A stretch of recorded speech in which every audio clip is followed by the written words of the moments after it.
Okay, welcome everyone. For those of you who would like the reminder, today is Election Day. It's November 3rd. We're thrilled to have you all here today. We know that today brings a lot of emotions, a lot of anxiety for a lot of us. And I think that, most importantly, we want you to know you're not alone, that we're here with you. You can reach out to any of us, your amazing teaching fellows, Alan and myself, the whole team. We're here anytime that you have questions or concerns.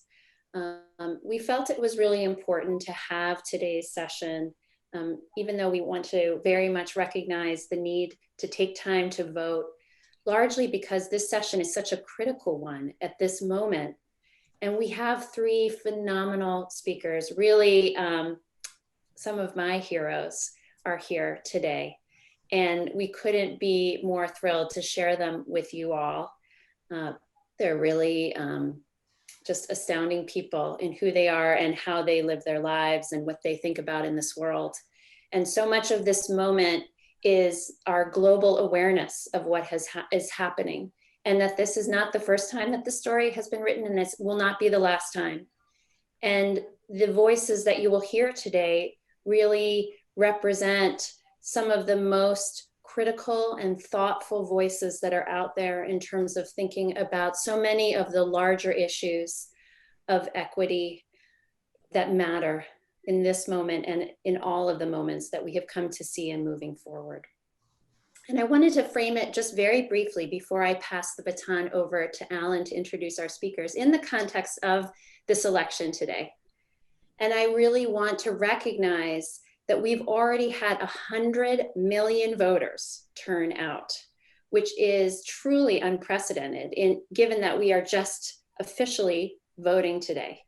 And we are on track to have one of the highest voter turnouts since 1900. And I actually went back and looked briefly to see what our trends in voting have been.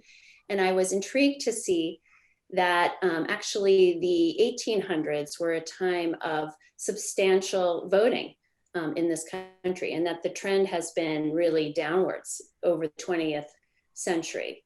And so we want to recognize this, that this is a critical election, and it has global consequences. And that is why today's discussion has real relevance, particularly today. And so on that note, we're going to put up today's poll that we'd like to share with you all and see how you're voting. And we welcome our speakers if they'd like to vote as well. It relates to this election today. So the first question is, and again, all votes are anonymous, just as a friendly reminder. If you have already voted, I intend to vote today or not applicable. What type of state you live in, blue, red, swing, or outside the US. And we'll start with, I guess we'll start with those two. There's a third one, you just have to scroll down. Oh, I'm sorry. Okay, sorry, scroll. I didn't know to do that, so there you go. How important was the pandemic in my presidential vote? Very moderately, a little, not at all. Our guests are welcome to vote also. Okay, wow, you guys are on track. That's fantastic, because I think when we last checked with you all, it was even in the 60th percentile. So we are thrilled to see this. Great that we are rounding up the vote by the end of today. Interestingly, 60% live in a blue state, and 14% are in a red state, and 20% are in a swing state, and then 6% of you are outside the US. So of course, this is probably not necessarily applicable. And interestingly, a big spread when it comes to how much the pandemic influences your voting decisions today. And I recognize there are a lot of issues on the ballot today. But I think that this is just an interesting mix here. So when you look at this, very or moderately about half, if you kind of lump everyone together there, and a little under half are finding this to have little or no influence on their voting. So with that interesting poll statistic, I am going to pass the baton to Alan. Thanks, Ingrid. It's great to be here today, and it's great to be here, especially with our guest faculty. I'll just start with one or two quick reflections on the election. Of course, in the 19th century, women and African Americans, many immigrants, didn't have the right to vote. And the right to vote's been contested aggressively throughout the 20th century. And it's such an essential part of how we think about democracy and, in many ways, social change. So there is something very, important about how many people have voted this year and the energy that's gone into the election. I was thinking about the last question. Did the pandemic affect the way I think about the election? Certainly, but I realize many people in this election had made up their minds before the pandemic. But the pandemic has been such a visceral representation of issues of divisiveness and polarization in our country. And, one hopes one way or another that an election is a way of making change. And it has, certainly in the United States, but in so many of the countries where our guest faculty have worked. And the problems of voting and democracy are crucial for the 21st century. I wanted to say just a bit about how Ingrid and I thought about this particular session as we were designing the course, because the pandemic has in some ways reshaped our view of global health.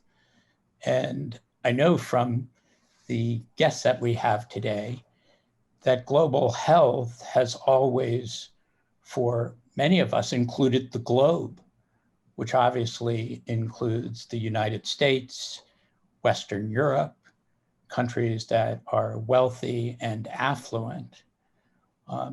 But one of the things I think the pandemic has made clear is that the problems of the globe are also located in our communities and our cities and our rural areas and on, native lands and in all kinds of places of vulnerability and inequality. And so one of the things I think that those of us who have attended to the wider debates in global health have learned is that in a different generation, we thought about development and how to bring prosperity to poor countries, but in a way that was deep in a colonialist perspective of how to bring our world to them. And one of the things I have learned from our guest speakers today is that there is so much of the world that needs to be brought to us. And that if we look just in Boston, for example, the radical disparities in health, vulnerability, and risk are intense. And those are patterns that we see throughout our country that the pandemic has really illuminated. And so as Ingrid and I were thinking about this session, there are so many people who have dedicated their careers to treating people who are poor, vulnerable, and at risk of disease. And there are so many insights from that work that apply to all of global health. And so we really thought this was an occasion to understand better, certainly issues of the circulation of wealth and resources, but also the circulation of knowledge and insight about how to reduce disparities, how to address problems of an epidemic. And so we wanted people who have thought deeply about those questions. And so we really have a remarkable panel of people who have a wide range of experience in thinking about questions of disease, epidemics, vulnerability, and response. And so our first speaker today will be Dr. David Walton, who has committed his whole career to the essential problems of equity and equality and vulnerable populations. And he did a very unusual and at the time innovative residency at Brigham and Women's Hospital in global health equity. And this residency has now trained a really remarkable cohort of physicians who have experience around the world addressing fundamental questions of health inequalities among the most vulnerable. I would say about Dr. Walton's contributions, he's been especially committed to developing infrastructures and institutions and strategies that are sustainable. And he worked very closely with Paul Farmer in Partners in Health, and he's the co-founder and CEO of Build Health International, which has worked in more than 20 countries, establishing infrastructure that is sustainable and is committed to delivering care. And so it's really great to welcome him here today. Our second speaker will be Professor Jessica Cohen. And Professor Cohen is an economist who has committed her career to improving health systems and has thought critically using a range of innovative methodological social science tools to think about improving the quality of care through policy, through practices, and through fundamental behavioral changes. She's one of a small group of economists who have combined behavioral psychology, but especially new techniques of randomization that comprise really compelling arguments for how to implement care and implement medical and public health interventions. So it's really fantastic to have her here today. She wrote a very influential paper on using insecticides in malarial nets that Fox, which many of you read, that's Vox, not Fox, which many of you read, called one of the most important social science papers of the last decade.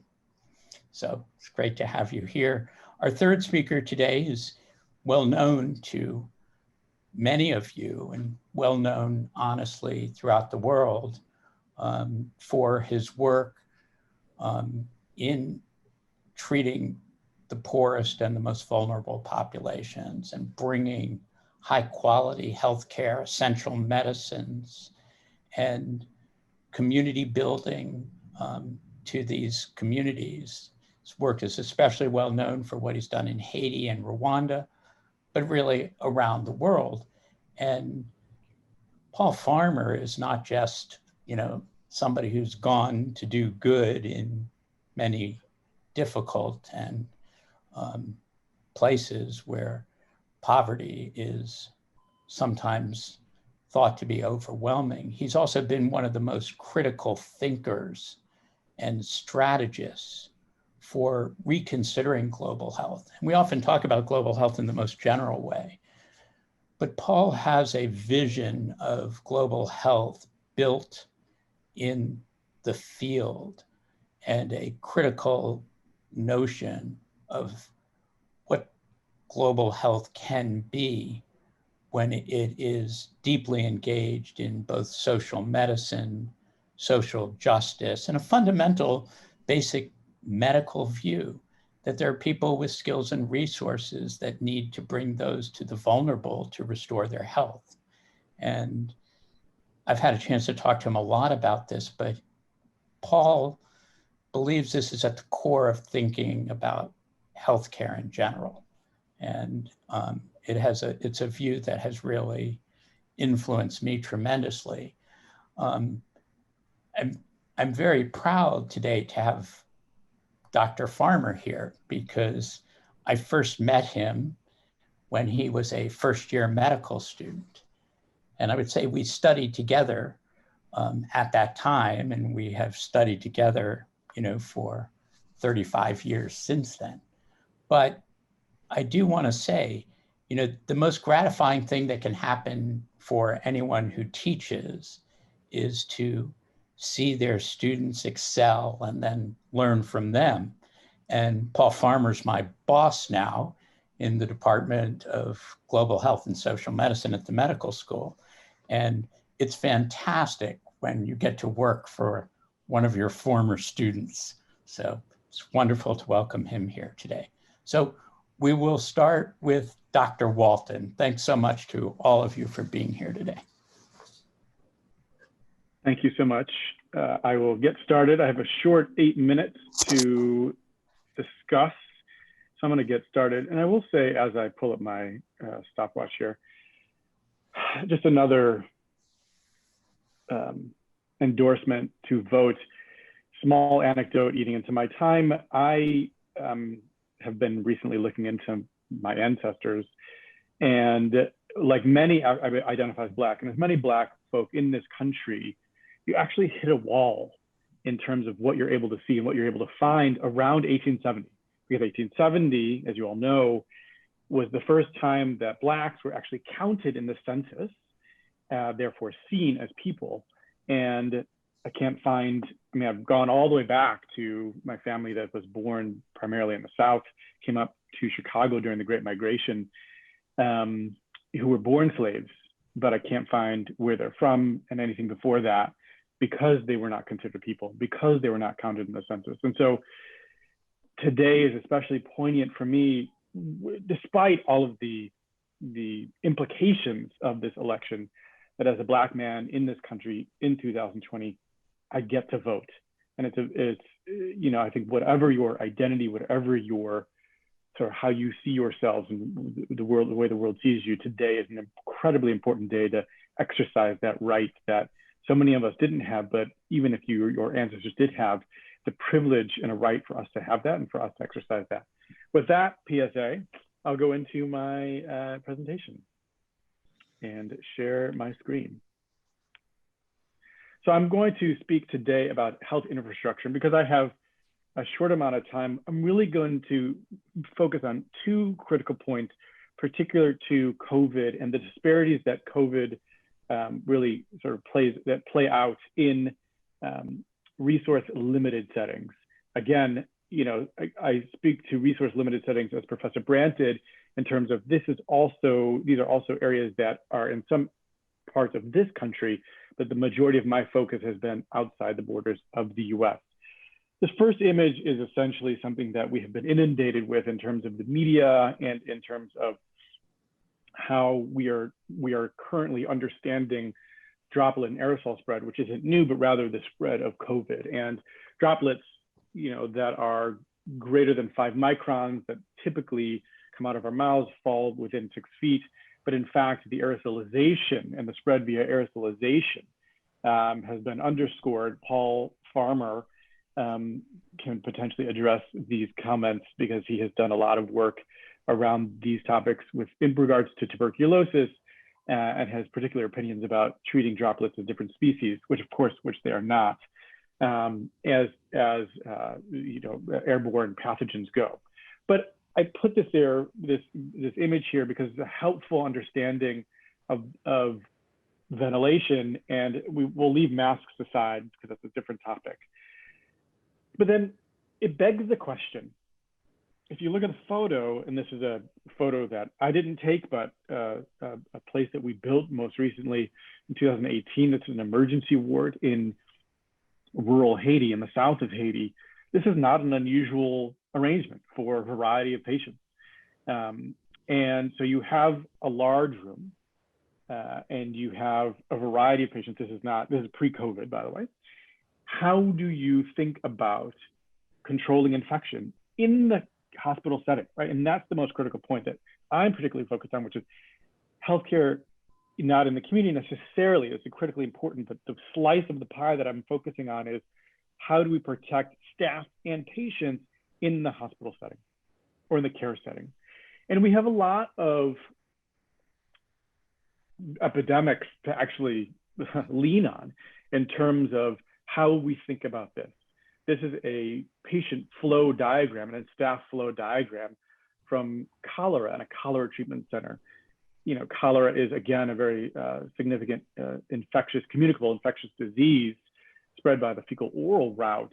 However, pains are taken, particularly in cholera epidemics, to do fundamental public health interventions, which is identify and segregate patients who come into the healthcare setting, and really thinking about things like that sometimes are not necessarily fully appreciated, which is unilateral flow. How do we make sure that the patients aren't backtracking, therefore backtracking potential nosocomial infection or infection spreading within facilities?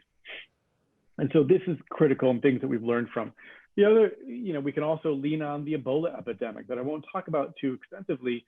However, this is an image from an Ebola treatment center in Sierra Leone. And again, there's one way in and one way out. And you go from suspected cases, do you have Ebola, do you not, to then confirmed cases. And there's no backtracking. Everyone's in PPE, et cetera. And so, and again, everyone is segregated from places where patients ideally are going for routine care, child delivery, other types of illnesses. And so let's focus on ventilation for a second. Two types of ventilation we'll talk about briefly. One is natural ventilation and the other is mechanical ventilation, both critical to protecting people, whether you're in the community or particularly in the hospital to get treated. Now, this is a very simple diagram, but essentially we think about a room and we think about ventilation, whether it's natural or mechanical, as air changes per hour. How often does all the air in the room change out per hour? And you see, as it is probably intuitive, that the less air, the blue line, the less air changes, the less frequent air changes per hour. If you have an airborne pathogen in that room, the higher the probability is for infection. And obviously, the more air changes per hour, the less the probability, because air is getting circulated, those pathogens are circulating out. Oops, sorry. And so there was this lovely article from Peru and some of our colleagues in Peru that really looks at carbon dioxide as a proxy for air changes per hour, which is also used in terms of how we think about airflow. And you can see on this graph, carbon dioxide is measured in part per million. When you have less frequent air changes, carbon dioxide builds up.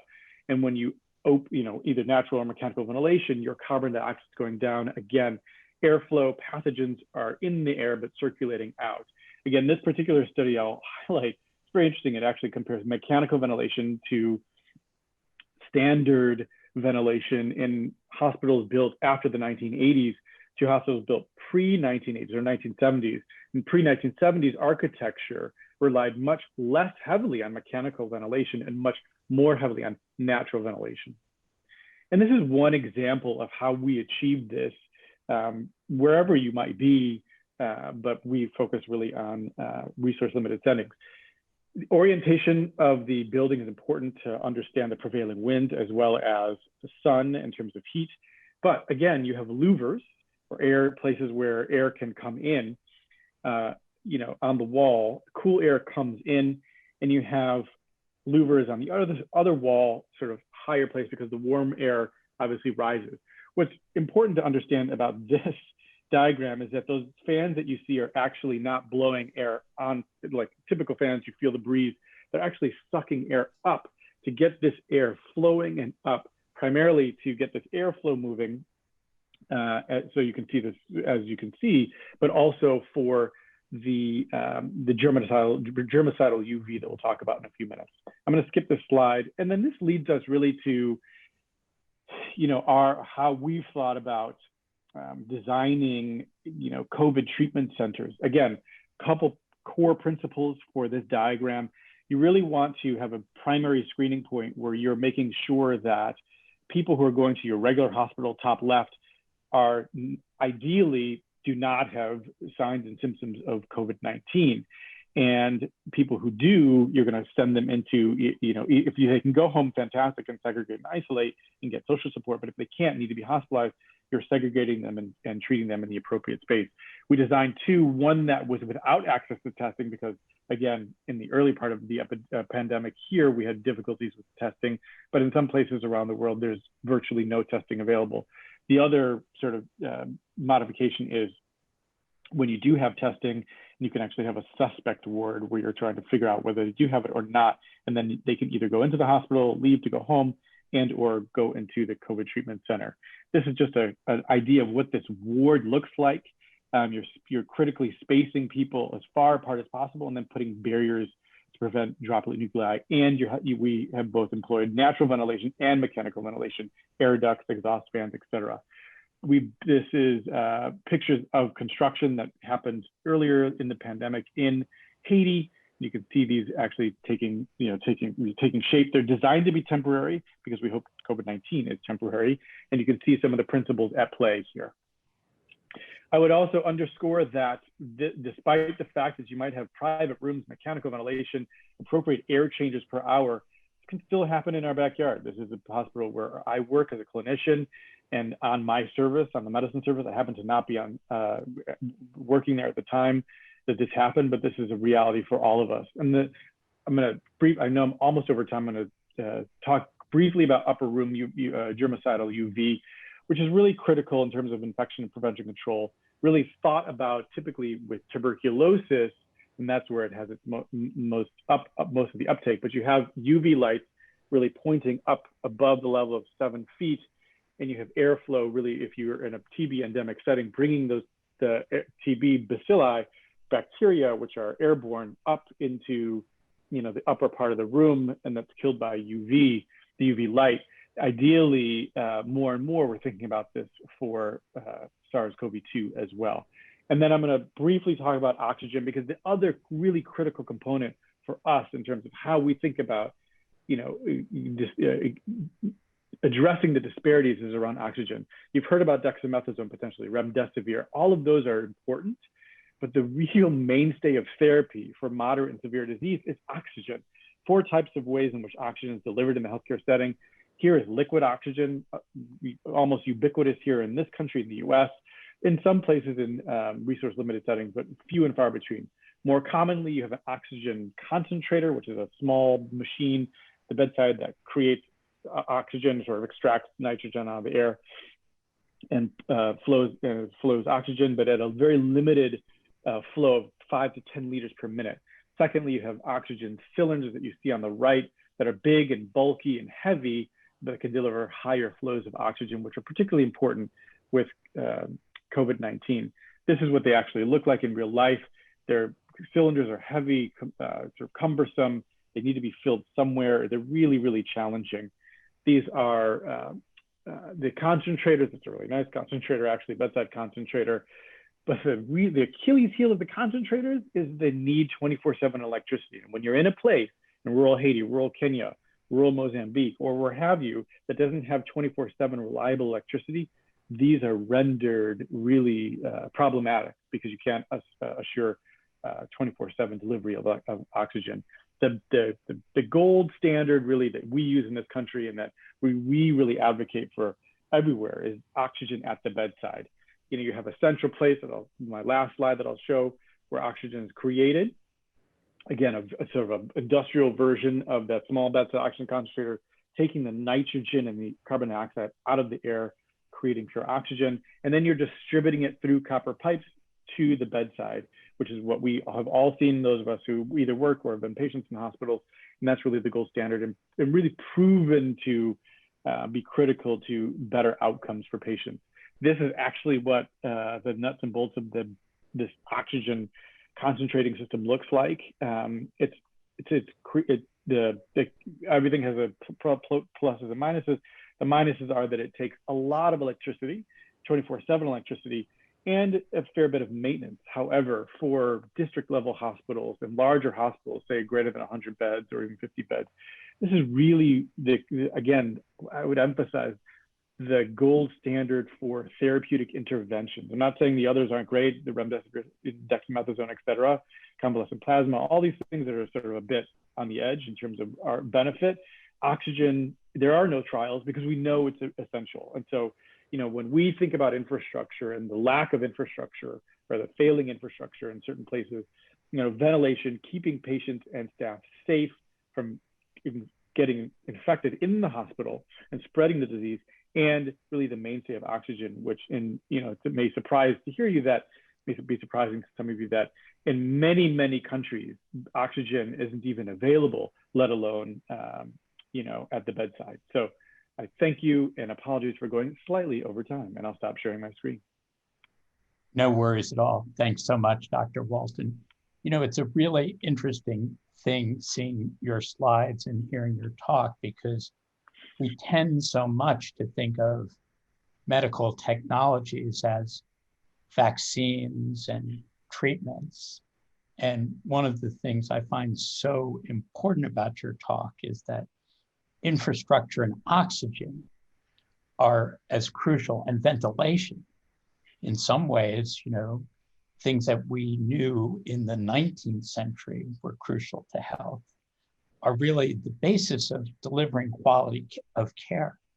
And so I think the presentation really, illustrates one of the things about thinking about global health is, what are those mechanics and technologies and design that really will make the delivery of care possible? And it's not simply a vaccine. So let's turn to Professor Cohen. Thanks so much. Great, thank you all. Can you see my screen? Yeah. Let's see, hold on, I'll start the slideshow. Can you see the screen? Great. So it's a real pleasure, an incredible honor to be on this panel, or to be co-guest lecturing. Yeah, thank you for having me. I'm just going to talk quickly today about some of the ways that the pandemic has threatened the success of some key areas of global health. I'll focus most of my attention on malaria, but I'm going to talk at the end more generally about maternal and infant health. So for those of you who don't know, and I'm sorry, I can't take the temperature of the room, so I don't know how much background you all have in global health, but malaria is a parasitic disease that's transmitted when mosquitoes bite humans. It's been around since as long as we have, even longer.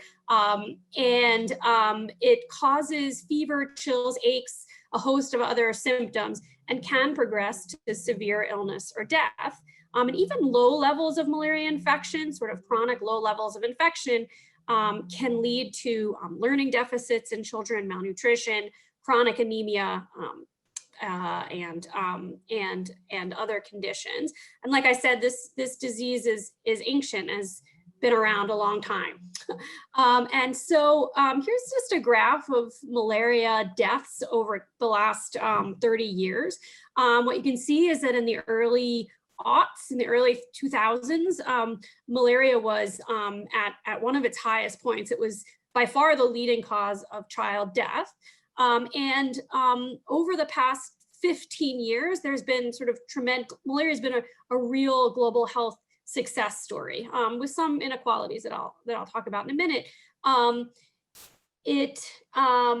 The morbidity and mortality burden has declined by somewhere between 30 to 50% over the last sort of 15 years.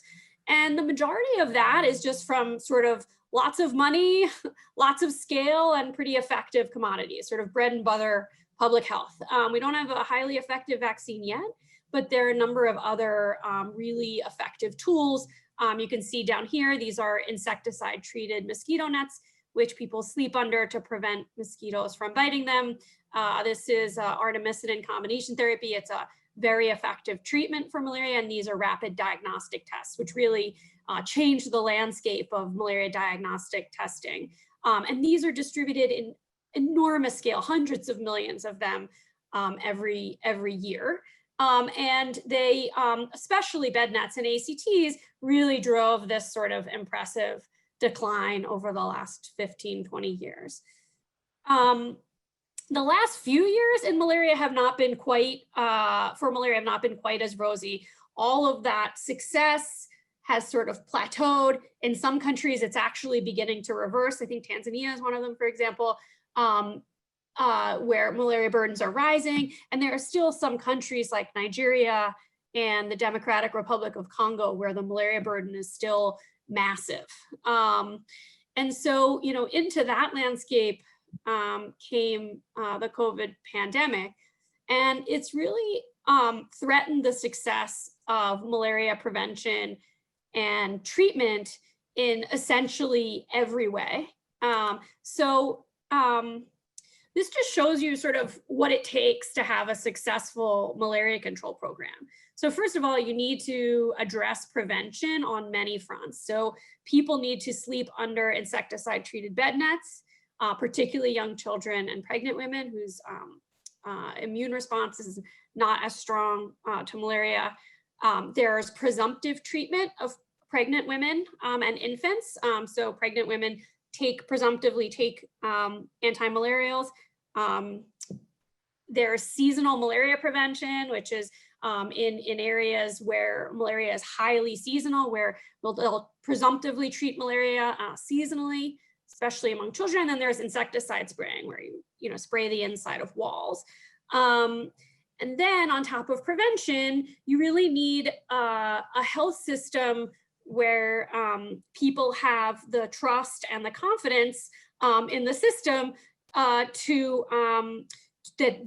their children will be treated effectively, competently, promptly.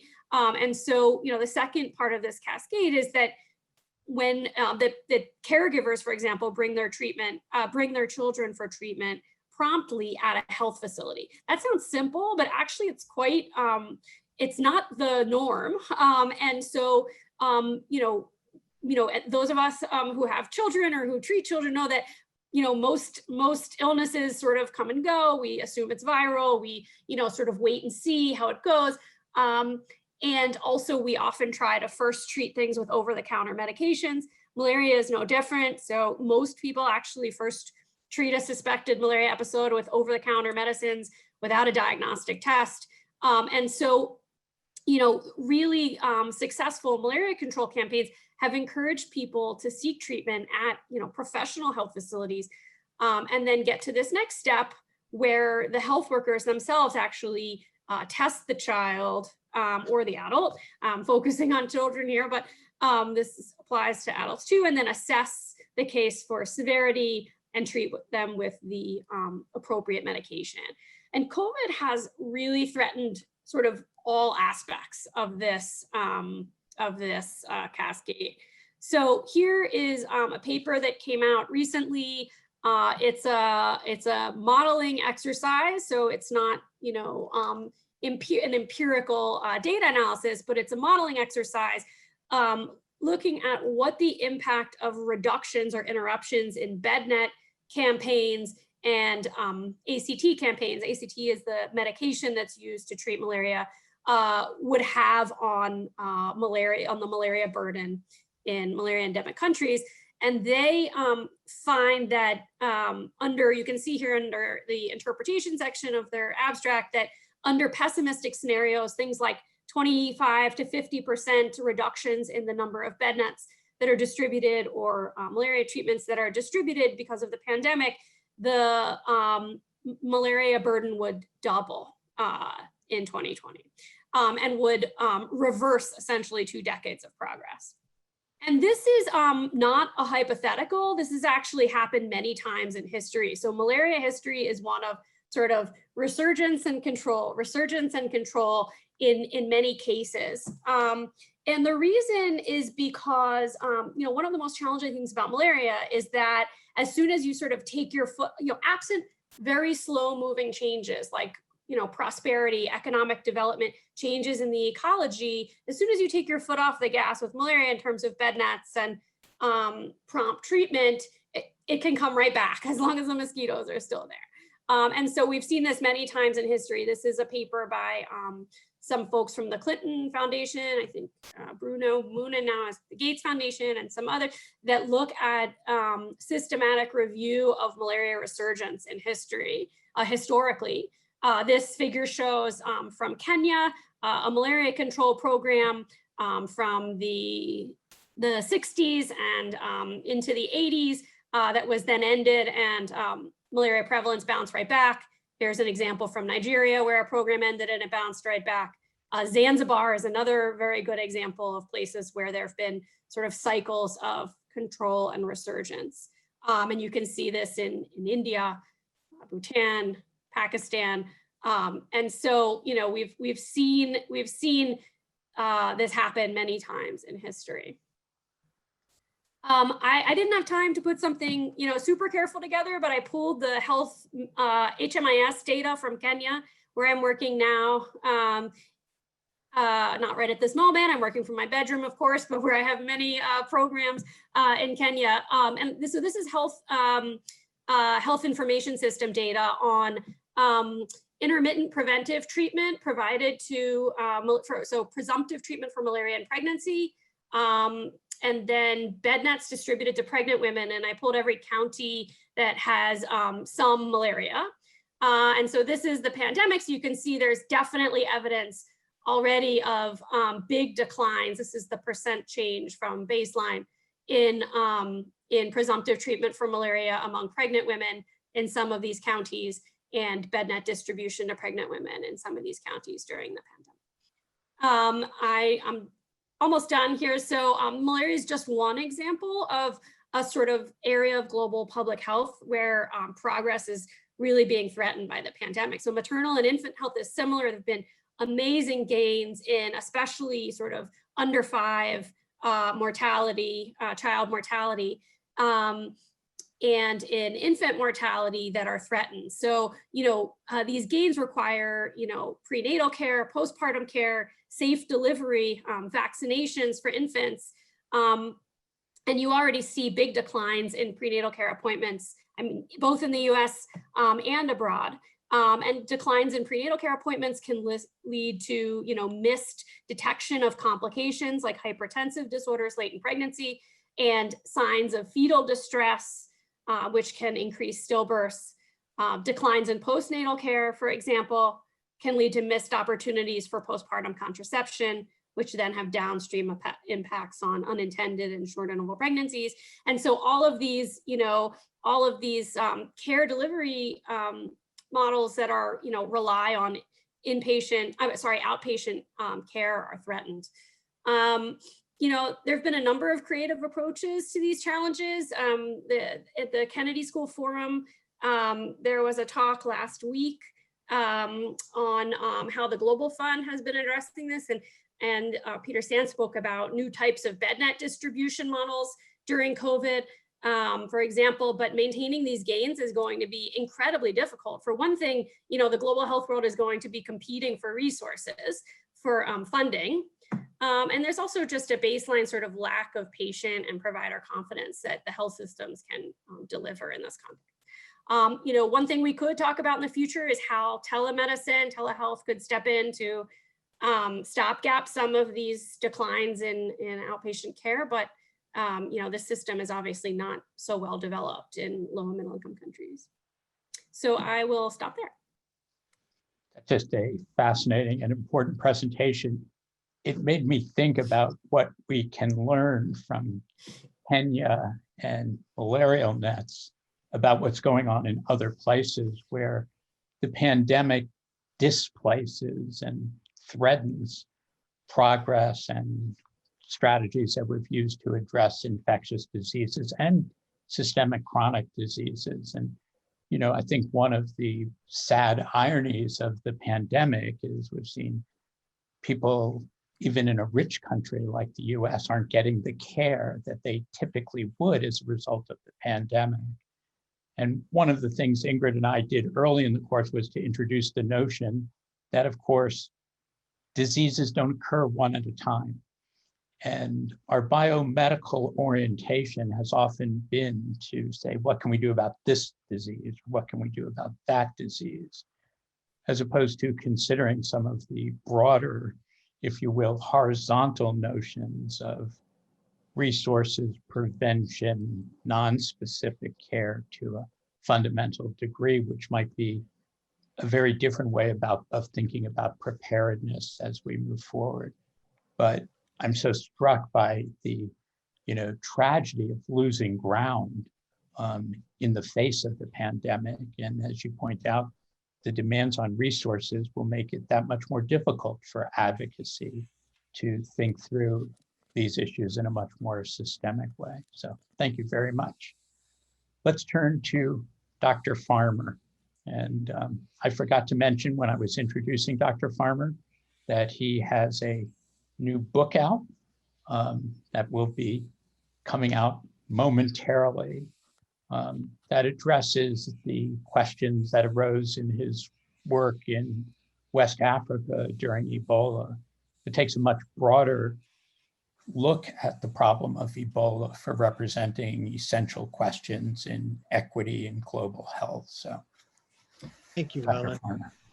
Thank you so much. And you know, I think we just heard David Walton show us how we should be thinking about healthcare infrastructure during the current crisis, COVID crisis, which is also linked to, in some places, as David said, to other crises, tuberculosis, influenza, other respiratory pathogens, right? And sometimes, you know, just for the students to consider, think about all the efforts that are being taken in many places to prevent COVID transmission.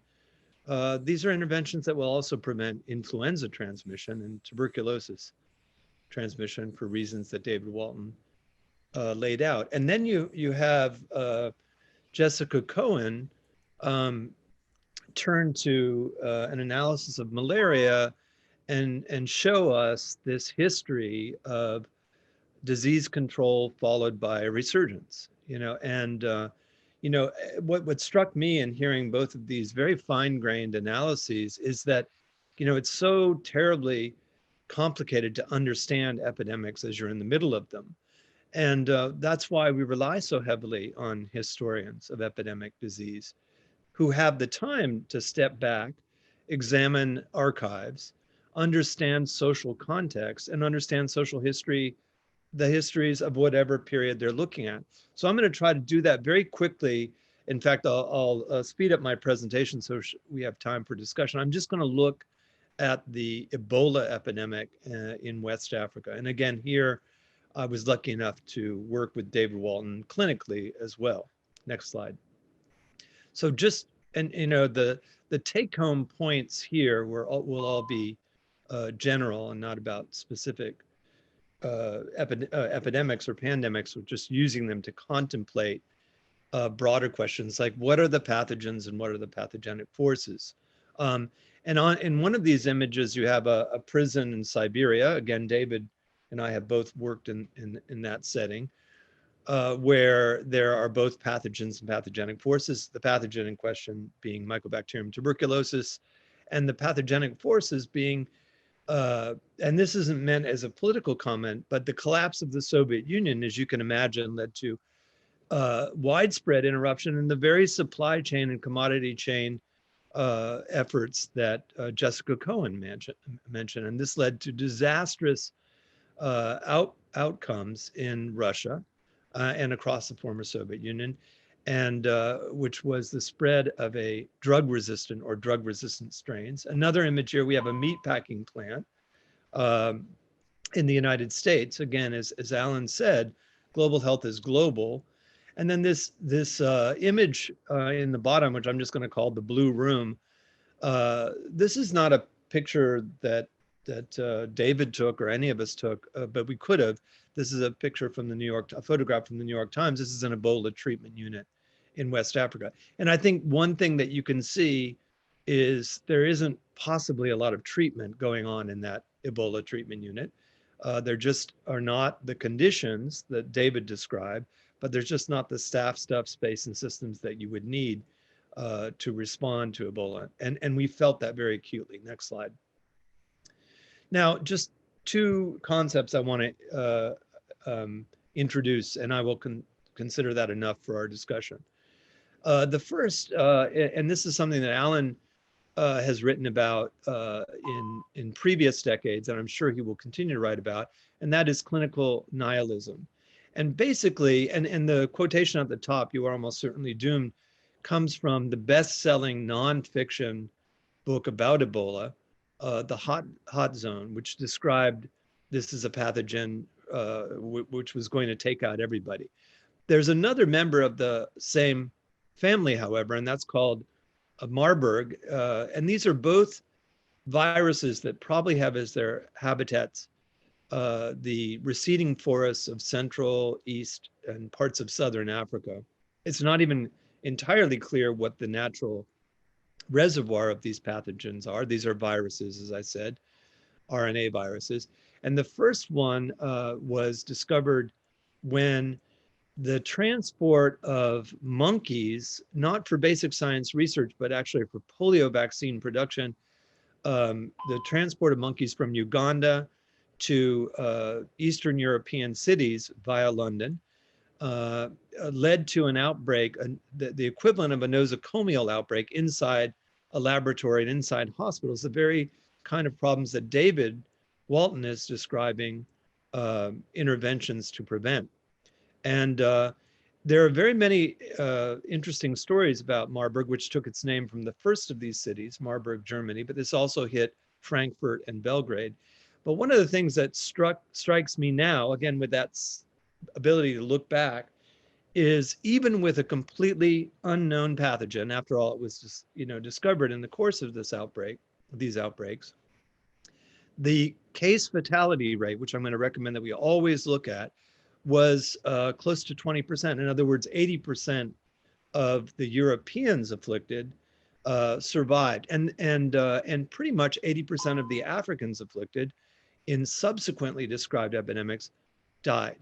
And the same pattern would be repeated more recently with Ebola, which was first described in a village called Yambuku. And I put a picture of a nun here because this was occurred with another explosive outbreak of febrile disease, like what was described in Marburg and Frankfurt and Belgrade, but in the middle of a mission hospital that had exactly 0 physicians on staff.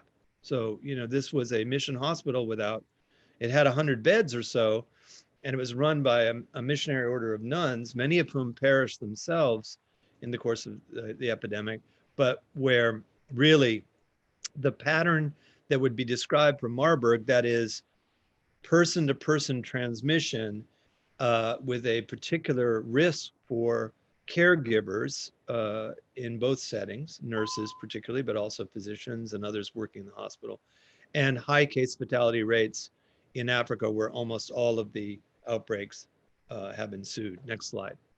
So clinical nihilism is basically saying, hey, there's nothing you can do. This is a disease where everybody's going to die, and you'll see how vivid that nihilism was in West Africa. Again, this is just a recap of the Marburg data, but now look at Ebola, which is a rebuke to hope and said to be uniformly fatal. Indeed, 70% of those afflicted and these are data from some of these data are from Sierra Leone, where David and I were, but no Americans, no white Americans who contracted the illness died. Now, of course, this is what looking at case fatality can tell you. It doesn't tell you about the size of the numerator or the denominator. It just tells you there's wild variation in fatality. And then come a series of hypotheses, right? What accounts for that? Oh, and I can tell you in a previous century, and even at the beginning of the last one, a lot of the hypotheses would be racially based, but there's no evidence for that. And I'll go into that if we have time in our discussion and answer. Next slide. Now, what does clinical nihilism look like? And here I've just taken a couple of examples. I know you'll be familiar with the first one, and that is that it's not cost-effective, sustainable, feasible, reasonable, prudent to treat AIDS in Africa, which was very much a mainstream view in public health, if not a mainstream view among African clinicians, or certainly those living with HIV and dying of it. But it was very, very common prior to 2002. And maybe we'll have a chance to look at that. But if you look at Marburg and Ebola in these more recent epidemics, you'll see that some of the same forms of clinical nihilism were readily encountered. And the second quotation is from a report from Doctors Without Borders, which is the world's largest medical humanitarian organization. And these are questions from people in Angola, in a small city in Angola, and they just said, hey, you're doctors, why don't you treat us? You know, and I would say, when you're called out for your clinical nihilism by patients, very bad sign. And the next one from about Ebola, I couldn't believe this. I couldn't believe this. This was so bald, you know. When you read, and by the way, these guidelines are still online, as far as I can tell, the guidelines for managing pregnant patients with Ebola. Basically, and I haven't even taken the most vivid part of it. It basically says there's no hope, don't touch. There was actually a no-touch policy for people wearing PPE, personal protective equipment. Next slide. Now, what is, and again, this is one of the two concepts. And another is about containment. And here we're going to go into COVID, and I'll close. First of all, how did Ebola spread so quickly? Was it, you know, bats attacking us, or monkeys, or eating a bunch of monkey polluted mangoes, or what was the kind of speculation that you saw in West Africa, and indeed with all Ebola outbreaks, is highly exoticized. In fact, the epidemic spread, fortunately not into a pandemic, but it spread in 3 West African countries, Ebola, Guinea, and Liberia. Sorry, Liberia, Guinea, and Sierra Leone. It spread from person to person in the course of caregiving, which sounds an awful lot less exotic than thinking about bushmeat and monkeys and bats, right? And what is the last act of caregiving? It's burial of the dead. So clinical care, often by non-professionals, because there were so few in this clinical desert, and burying the dead, the last act of caregiving, account for the great majority of all infections of Ebola, and surely Marburg. Next slide. And if you look case by case, and these are 3 patients of ours, it's a story, a similar story again and again. The young woman with the bracelet on her arm was the granddaughter of a traditional healer in a rural area. When her grandfather fell ill, her father went to care for him. The grandfather died. The father came home to Freetown, the capital. His daughter cared for him. Her boyfriend and her best friend cared for him, and they all fell ill with Ebola. The infant child of this young couple died, along with many others in the family. This is a caregiver's disease. Next slide. One back. Now let me just close with this. In the United States, and again, I'm going to look to Alan Brandt and other historians to check me on this, but in the United States, clinical nihilism is quite hard to do, right? It's been done, right? And the Tuskegee study, which Alan Brandt has written a lot about, is a good example of saying, well, you know, we're not going to treat this illness. There was a different set of reasons behind that, but clinical nihilism is very difficult to pursue. For example, it would be difficult to say, hey, here's the standard of care for COVID in Manhattan, and here's a different standard of care for COVID in Brooklyn, right? That would be widely resisted, I believe, in this country. Containment nihilism, however, that is saying it's too late to stop the epidemic, it's too late to go into the tedious details of contact tracing, et cetera. That's probably where we are right now as a nation. You know, there have been many attempts to counter that. And a number of us have been involved in the state of Massachusetts, where the governor, you know, I can't even repeat what he said because he used a profanity that Alan and Ingrid might not wish me to repeat. But he said, I'm so tired of people telling us we can't stop transmission. And so he pulled together a group to do just that. And within a couple of weeks, more than 1,200 people were recruited become contact tracers in the first statewide program in the United States. But you'll recognize some of these recent headlines, right, from our national experience. By the way, the picture of the young men, those are contact tracers who are working with Partners in Health in Sierra Leone. So this is where we are right now. And what I had hoped to do was to step back and ask, next slide and last slide, and ask, how is this working itself into the bodies of Americans or people on this continent or in this country? And this is something you have already looked at in this course. How do racial disparities get into the body if, as many social practitioners of social medicine and experts on race will argue, this is not a biologically salient category at all, but it's a socially salient category.